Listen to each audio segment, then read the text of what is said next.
All right guys, current situation in the garage. The bike on the left here, Aprilia Tuono factory. That one is pretty much just the pipe that I installed on it. Here is the H2, or as everybody likes to call it, the H2R, bro. That's an H2R, not an H2. The S1000RR. I got that bike on trade for the black Turbo Busa. And then the Aprilia RSV4RR. I got that bike on trade for the R1. So I'm gonna go ahead and wheel out the H2 and we're gonna start talking about in depth of what it's like to own one of these things.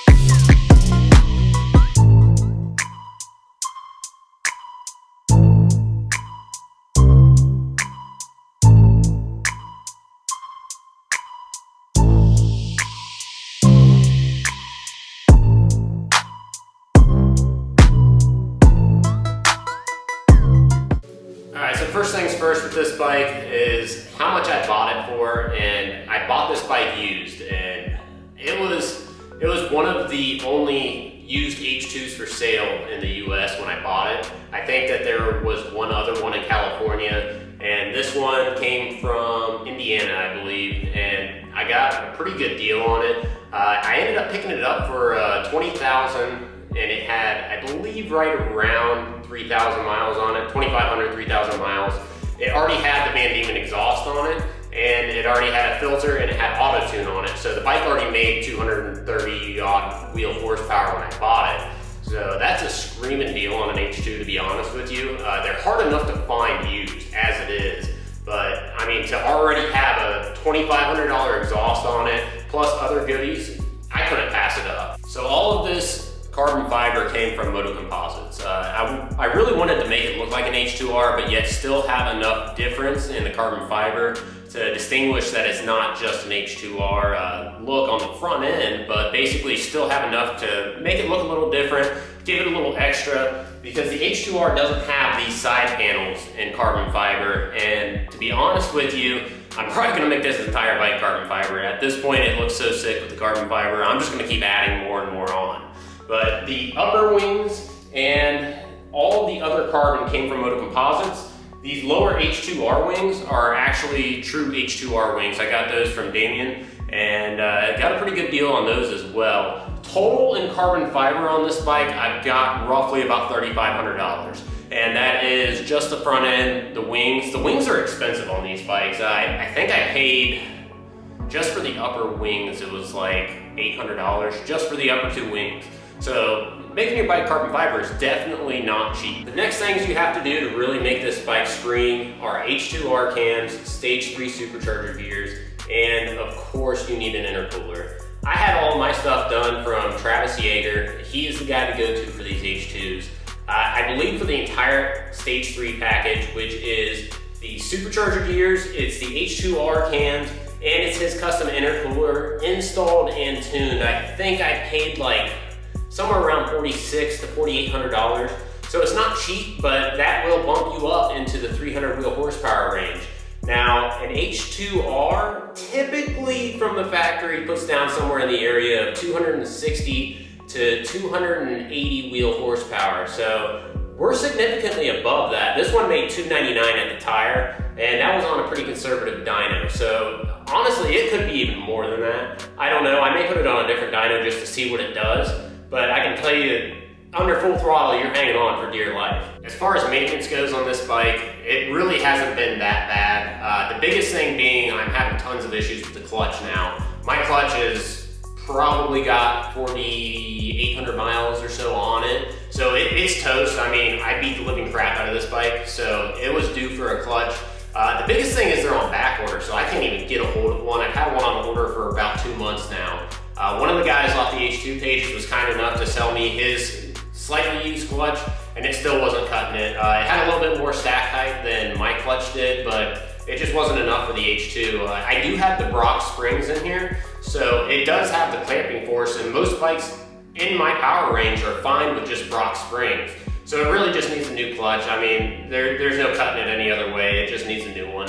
I got an order from Partzilla coming, and they're shipping me half of the plates because that's all they have in stock now. And the other ones have no ETA, so I may not get those for a few months, and we may not be able to make more vids on it for a couple months at least. Now, other than just buying clutches for this bike, one should last per season, by the way, as long as you stay on top of it. The only other real maintenance I've had to do is oil changes.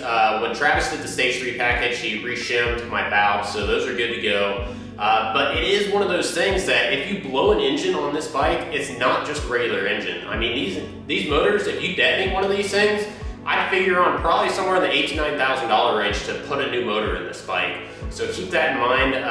The H2R does recommend rebuilding the motor every few hours. And when I say few hours, I mean like every 60 hours or so. I can't remember the exact spec, don't tear me apart for that. But they do recommend tearing it down, inspecting everything, putting new pistons in it. So just know if you do mod your bike to this point, expect to at least inspect everything once a season, just to be safe so you don't grenade it. Now that you guys know what I have mod-wise on the H2, I'll tell you guys what I have total in the bike. So I've got roughly about 46 to 48 in Travis's package. The exhaust was already on the bike. That was a $2,500 exhaust.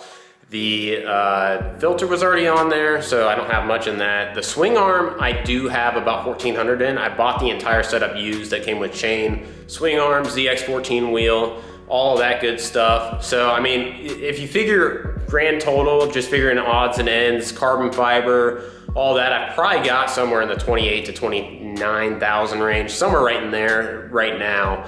Now, the only thing is, if you buy these H2s right, like I did, like I bought this one for 20 grand, I could probably sell the bike for just about what I have in it if I did decide to part with the H2, but I'm not going to. It's not going anywhere. This bike is amazing. It's headaches sometimes, but there's just nothing like it. You can't get the experience you get on an H2 with any other bike. There's just nothing out there that feels like it. It's one of the most vicious bikes I've ever ridden. Now, as far as other mods I'm gonna be doing to the bike, I think I'm gonna go ahead and do this entire rear section here with carbon fiber. And once I do that, I'll probably end up doing a Roaring Toys single-sided swing arm just for the looks of it. I love the looks of that swing arm.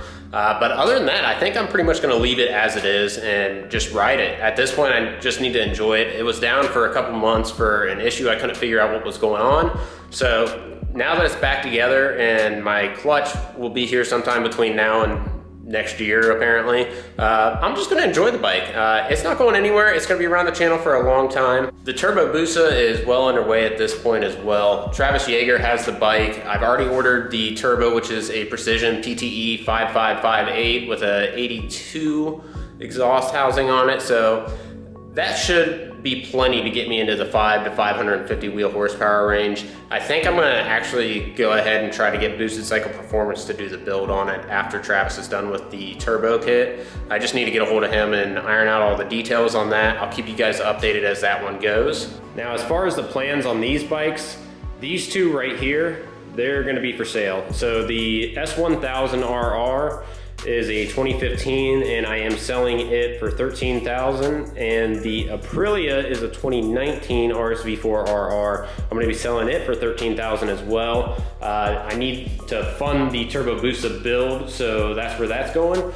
The Aprilia Tuono is not going anywhere. This one is staying on the channel, boys. I really hope I get some nice weather so I can go out there and test out this new SC Project S1 exhaust, because it is murderously loud and I really want to see how it rides.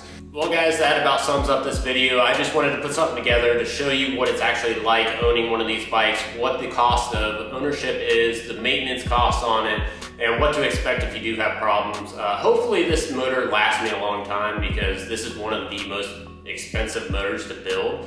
So I really don't want to have to do that, being as I'm building a motor for the Busa right now. So let me know what you guys thought of this, if you guys like the vlog style a little bit. I'm gonna be doing a little bit more of this through the winter time, just to get some content for you guys. But as always, leave a comment, like the video. Till next time.